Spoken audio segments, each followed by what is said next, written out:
Hey you, what's that sound? Everybody look what's going down! Welcome to the Goalmouth Podcast, a collaboration between Howler Magazine, Dirty Tackle, The Total Soccer Show, and Peter Engel teen sitcom California Dreams. Surf dudes with attitudes, kinda groovy. I'm Ryan Bailey, and yes, that spring in my step is because it's Friday, more specifically Friday, December 9th, 2016, and the weekend cometh. Hurrah! In today's roundup of delicious bite-sized soccer news, Carlos Puyol has angered the Catalonian gods, Barcelona have pleased the Catalonian gods, Ronaldo has angered the taxman, all the teenagers have disappeared, and why IKEA meatballs will be very important this weekend.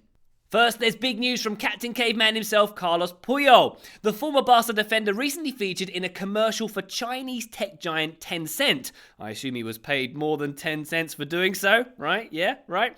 And in it, he said the words, "I'm Carlos Puyol and I am Spanish." That seems legit, you might think. He was born in Spain and won a European Championship and a World Cup with Spain. But no, this has caused something of an outrage in his native Catalonia, where to identify as Spanish is seen as a slight to the cause for Catalan independence. According to Spanish paper AS, Catalonian Twitter went to town on Puyol, calling him a traitor, deserter, and a sellout. So just so you're up to speed, if a Catalan star says he is Spanish, he's vilified, but if Leo Messi doesn't pay his taxes and effectively steals from the Catalan people, he's praised. Seems legit. And speaking of taxes, our next story concerns Cristiano Ronaldo, who's joined the 98% of La Liga stars who apparently don't pay the Spanish equivalent of the IRS very often. It's been alleged that a Real Madrid superstar has diverted over 150 million euros to offshore tax havens, and according to Eurosport, he could face a minimum of 6 years in prison. Well, it's how they got Al Capone in the end. What the Spanish authorities don't realise is that Ronaldo is capable of jumping about 40 feet in the air for headers, so no prison wall is going to be able to hold him. Earlier this year, Messi was given a 21-month jail sentence for defrauding the Spanish people of around 4 million euros, but he didn't go to the big house because under Spanish law, really famous people who play for football clubs don't have to go to jail. It's called democracy. Look it up. Keeping things in Spain, the Blaugrana have announced that they will do their bit to help Brazilian side Chapecoense recover from their recent air disaster. The Spanish Giants have requested that Chapa be their opposition for next season's Joan Gamper Trophy, the annual curtain raiser friendly at the Nou Camp. They've also offered to help with the institutional and sporting restructuring of the club to help it recover the competitive level it had. Good stuff.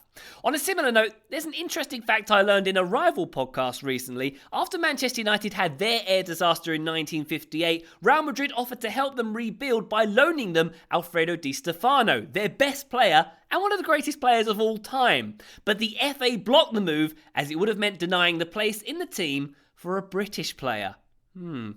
Next up, I was recently asked to write a piece about the best teenage talent in the Premier League at the moment, and this brought up two surprises. One, that someone would actually pay me to write something, that still amazes me to this day, and two, that there are hardly any teenagers in the Premier League anymore. I can only find one that actually plays regularly, and that's Marcus Rashford. A report from the CIES Football Observatory this week has confirmed my findings. Rashford is the Premier League's only teenager with more than 5 appearances this season. How on earth has that happened, and how is the only teenager working under the one manager who famously ignores youth players?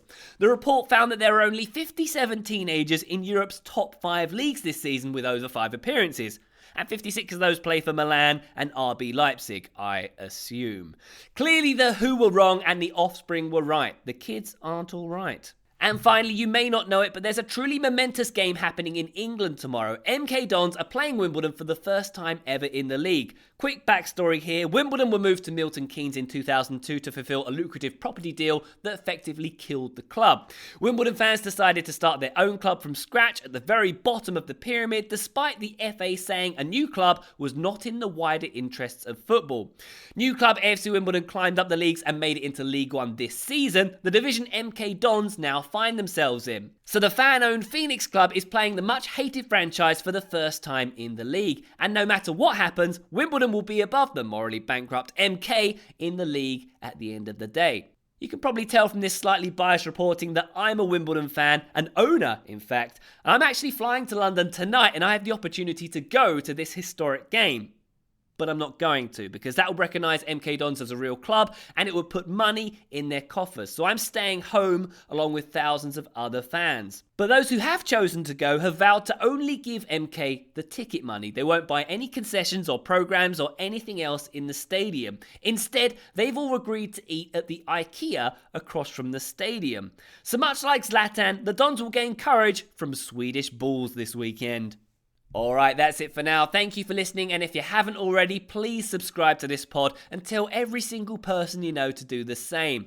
And if you really love us, we'd be grateful if you'd leave us an iTunes review. It really does help new listeners find us, and it warms my heart when users like KA29708, very catchy, say love to your mothers in their review. That's a good line. I should use that sometime.